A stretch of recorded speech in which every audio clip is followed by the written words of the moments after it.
ಅಭ್ಯಾಸ, ಕಠಿಣ ಪರಿಶ್ರಮ, ದೃಢ ಸಂಕಲ್ಪದಿಂದ ಹಿಡಿದ ಕೆಲಸವನ್ನು ಮತ್ತೆ ಮತ್ತೆ ಮತ್ತೆ ಮತ್ತೆ ಸಾಧಿಸಲು ಪ್ರಯತ್ನ ಮಾಡಿದ್ರೆ ಖಂಡಿತವಾಗಿಯೂ ಯಶಸ್ಸನ್ನು ಸಾಧಿಸುವುದಕ್ಕೆ ಸಾಧ್ಯ ಆಗುತ್ತದಂತೆ. ಹಾಗಾಗಿ ಕೇವಲ ನಮ್ಮ ಜಾತಿಯಲ್ಲಿ ಹುಟ್ಟಿದಂತಹ ನಾನು ಕೇವಲ ಬೇಡವೃತ್ತಿಯನ್ನೇ ಮಾಡುವುದಲ್ಲ, ಹೆಚ್ಚಿನದಾದ ವಿಶೇಷವಾದನ್ನು ಕಲಿತುಕೊಳ್ಳಬೇಕು, ದೊಡ್ಡವರ ಹಾಗೆ ಬೆಳೆಯಬೇಕು ಎನ್ನುವಂತಹ ಆಶೋತ್ತರವನ್ನು ಹೊಂದವ ನಾನಿದ್ದೇನೆ. ಆದ್ದರಿಂದ ನನ್ನನ್ನು ಶಿಷ್ಯನನ್ನಾಗಿ ಸ್ವೀಕರಿಸಿ ತಮಗೆ ಗೊತ್ತಿದ್ದಂಥ ಎಲ್ಲ ವಿದ್ಯೆ ನನಗೆ ಹೇಳಿಕೊಟ್ಟು ನನ್ನನ್ನು ಉದ್ಧಾರ ಮಾಡಬೇಕು ಅಂತ ಹೇಳಿಕೊಡ್ತಾ ಇದ್ದೇನೆ. ದುಷ್ಟ ಶಿಷ್ಯ ಪರಿಗ್ರಹ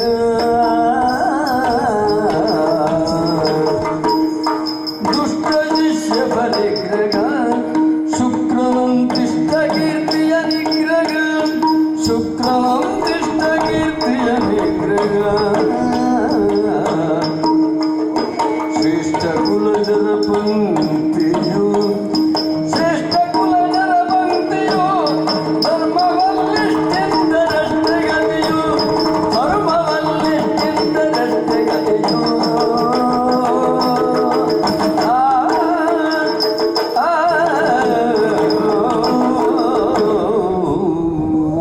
ಗುರುಗಳೇ, ಕ್ಷಾತ್ರಿಯೋಚಿತವಾಗಿರುವಂತಹ ಧನುರ್ವಿದ್ಯೆಯನ್ನು ಆರ್ಜಿಸಬೇಕು, ಒಂದು ಹೊಸದನ್ನು ಕಲಿಬೇಕು ಅಂತ ಎನ್ನುವ ಹಂಬಲದಿಂದ ಉತ್ಕಟವಾಗಿದೆ ಎಂದು ನನಗೂ ವೇದ್ಯವಾಗ್ತದೆ.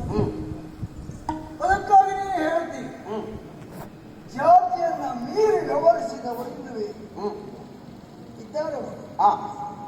ಪ್ರಪಂಚದಲ್ಲಿ ಕೆಲವೊಂದಿಷ್ಟು ಅಘಟಿತ ಘಟನೆಗಳು ಒಂದು ನಡೆಯುತ್ತವೆ.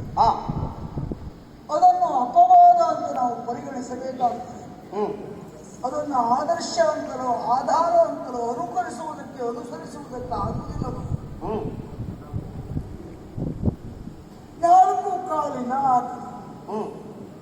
ಪ್ರಪಂಚದ ನಿಯಮ. ಹಾಗಂತ 6 ಕಾಲುಳ್ಳ ಆಕಳು ಹುಟ್ಟಿದ್ದಿಲ್ವ? ಹುಟ್ಟುತ್ತದಂತೆ. ಎಲ್ಲ ಆಕಳಿಗೂ 6 ಕಾಲು ಇರುತ್ತೆ ಎಂದು ಹೇಳುವುದಕ್ಕೆ ಆಗ್ತದವು? ಅದಿಲ್ಲ. 2 ತಲೆಯ ಆಕಳು 2 ತಲೆಯ ಮಗು ಹುಟ್ಟಿದ್ದಿಲ್ವ? ಪ್ರಪಂಚದಲ್ಲಿ ಎಲ್ಲರೂ ಹಾಗೆ ಅಂತ ಹೇಳುವುದಕ್ಕಾಗ್ತದ? ಅದನ್ನು ಅಪವಾದ ಅಂತ ನಾವು ಹೇಳಬೇಕಾಗ್ತದೆ. ಆಧಾರವಾಗಿ ಇಟ್ಟುಕೊಳ್ಳುವುದಕ್ಕೆ ಆಗುವುದಿಲ್ಲ. ನಾವು ಪ್ರಮಾಣವಾಗಿ ಪರಿಗ್ರಹಿಸಬೇಕಾದದ್ದು ಯಾವುದು ಅಂತ ಕೇಳಿದ್ರೆ ಸಾಮಾನ್ಯ ನಿಯಮವನ್ನು, ವಿಶೇಷ ನಿಯಮವನ್ನಲ್ಲ ಮಗು. ಈಗ ನೀನು ಹೇಳಿದೆ, ಕಾಡು ಬೇಡನಾಗಿರುವಂತ ಆ ವೃಕ್ಷ, ಆ ವ್ಯಾಧ ದಾರಿ ಹೋಗರ ಮಂಡೆ ಹೊಡೆದು ಉಪಜೀವನವನ್ನು ಸಾಗಿಸುತ್ತಾ ಇದ್ದವ ವಾಲ್ಮೀಕಿ ಮಹರ್ಷಿಯ ಟಿಯರ್ನಲ್ಲಿ. ಹೌದು, ಸಪ್ತರ್ಷಿಗಳಿಗೇನೋ ಉಪದೇಶ ಮಾಡಿದಂತೆ. ಹಾಗೆ ನೀವು ನನ್ನನ್ನು ಶಿಷ್ಯನನ್ನಾಗಿ ಸ್ವೀಕರಿಸಿದ್ರೆ ಇದು ಸ್ಪರ್ಶಮಣಿಯ ಪರುಷಮಣಿಯ ಸ್ಪರ್ಶದಿಂದ ಕಬ್ಬಿಣವು ಬಂಗಾರವಾಗುತ್ತದಂತೆ. ನಾನೊಂದು ಬಂಗಾರ ಯಾಕೆ ಆಗಬಾರ್ದು ಅಂತ. ಖಂಡಿತ ಆಗುವ ಅವಕಾಶವುಂಟು. ಸಪ್ತರ್ಷಿಗಳ ಆಗಮನ ಆಕಸ್ಮಿಕವಾಯಿತು, ಪೂರ್ವ ನಿಯೋಜಿತ ಅಲ್ಲ. ಅಯೋಚಿತವಾಗಿ, ಆಕಸ್ಮಿಕವಾಗಿ, ಅಯಾಚಿತವಾಗಿ ನಡೆದಂತಹ ಒಂದು ಘಟನೆ. ಇದಕ್ಕೆ ಕಾಲ ಅಂತ ಹೆಸರು. ಪ್ರಾಯಶಃ ವೃಕ್ಷನ ಹಣೆಯಲ್ಲಿ ಮುಂದೊಂದು ದಿವಸ ಮಹರ್ಷಿಯಾಗಬೇಕು ಎನ್ನುವುದಾಗಿ ಬರೆದಿರಬೇಕು. ಇದು ಬ್ರಹ್ಮ ನಿಯಮ, ಬ್ರಹ್ಮ ಸೃಷ್ಟಿಯಾಗಿರಬೇಕು. ಹಾಗಾಗಿಯೇ ಒಂದು ಆಕಸ್ಮಿಕ ಘಟನೆ ನಡೆದು ಅವನ ಜೀವನದಲ್ಲಿ ಪರಿವರ್ತನೆಯಾಗಿರಬೇಕು. ಅವರು ನಿನ್ನ ಜೀವನದಲ್ಲಿ ಅಂತ ಒಂದು ಹಣೆಯವನ್ನು ಉಂಟು ಅಂತಾದ್ರೆ ಅದನ್ನು ಅಲ್ಲಗಳೆಯುವುದಕ್ಕೆ, ಅದನ್ನು ಅಳಿಸುವುದಕ್ಕೆ ನಾನೇ ಬ್ರಹ್ಮನ. ಆ ಯೋಗ ಇದ್ರೆ ಕಾಲ ತನ್ನಿಂದ ತಾನಾಗಿಯೇ ನಮ್ಮನ್ನು ಅರಸಿಕೊಂಡು ಬರ್ತದೆ.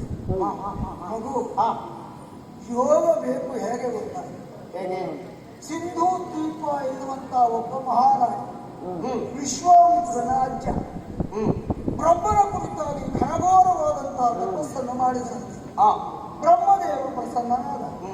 ಮಗು ಏನು ಬರಬೇಕು ಅಂತ ಕೇಳಿದಾಗ ಆ ಸಿಂಧೂ ದ್ವೀಪ ನಾನು ಬ್ರಹ್ಮರ್ಷಿ ಆಗಬೇಕು ಬ್ರಹ್ಮದೇವ ಅಂತ ಹೇಳಿದರಂತೆ. ಆವಾಗ ಬ್ರಹ್ಮದೇವ ಹೇಳಿದ ಮಾತು, ನಿನಗೆ ಆ ಯೋಗ ಇಲ್ಲ, ಮುಂದೊಂದು ದಿವಸ ನಿನ್ನ ಮೊಮ್ಮಗನಿಗೆ ಆ ಯೋಗ ಬರ್ತದೆ. ವಿಶ್ವಾಮಿತ್ರ ಪ್ರವಾಹಕ್ಕೆ ವಿರುದ್ಧವಾಗಿ ಈಜಿ ಸಾಹಸ ಪ್ರವೃತ್ತಿಯಿಂದ ಬ್ರಹ್ಮರ್ಷಿ ಹತ್ರಕ್ಕೆ ಏರಿದ ಬ್ರಹ್ಮ ಸ್ಥೂಲನೋಟ. ಅವ ಬ್ರಹ್ಮರ್ಷಿ ಆಗ್ತಾನೆ ಎನ್ನುವುದು 2 ತಲೆಮಾರಿನ ಅಂಕುರವಾಗಿದೆ. ಹಾ, ಬ್ರಹ್ಮದೇವರ ಮಾತು ಯಾವಾಗ ಬಂತು ಹಾ, ಆವಾಗಲೇ ಅದು ಬೀಜಾಂಕುರವಾಗಿದೆ. ಹಾ. ಇಲ್ಲಿ ಎರಡು ವಿಷಯವನ್ನು ನಾವು ತಿಳಿಯಬೇಕು. ಏನು? ತಮ್ಮಿಂದ ಈ ವಿಡಿಯೋಕ್ಕೊಂದು ಲೈಕ್ ಇರಲಿ, ಇದನ್ನು ಬೇರೆಯವರಿಗೂ ಶೇರ್ ಮಾಡಿ. ನಮ್ಮ ಚಾನಲ್ಗೆ ಸಬ್ಸ್ಕ್ರೈಬ್ ಆಗದೇ ಇದ್ದರೆ ಸಬ್ಸ್ಕ್ರೈಬ್ ಆಗಿ. ನಮಸ್ಕಾರ.